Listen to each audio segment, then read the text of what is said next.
Hello, I'm Sagar Sharma from Nepal, Kathmandu University. I'm involved in a project called Development Frontiers, New Development Frontiers, the role of sport and cultural interventions in sustainable development. This project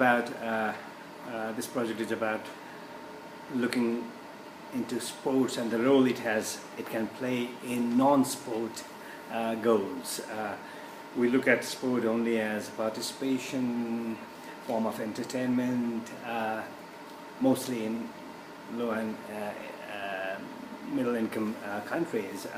But now this is an attempt to look beyond participation and see what role these cultural interventions can play in bringing about some changes in the society, in the youth and their aspirations. This is a three-country comparative study of three countries, three low and middle income countries: Cape Verde, East Timor and Nepal.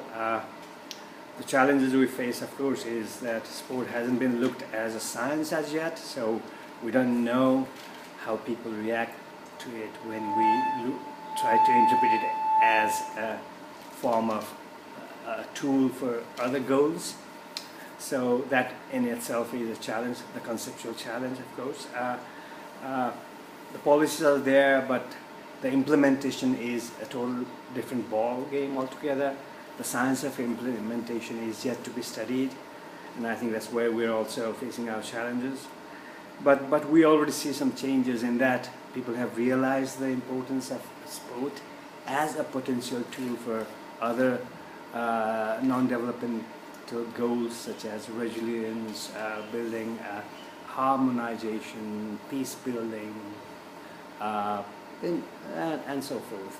So we have brought different stakeholders together for the first time. That's the direct impact of this project.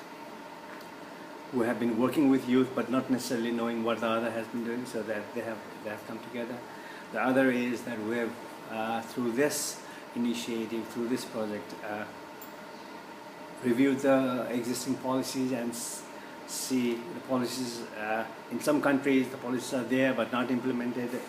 In other countries even the policies are not there. So how do we make these visible now, and how do we bring that message out to the policymakers? That's one challenge. But we have certainly seen, realized that there is more studies to be done, more research to be published on sport and other cultural interventions and their impact potential.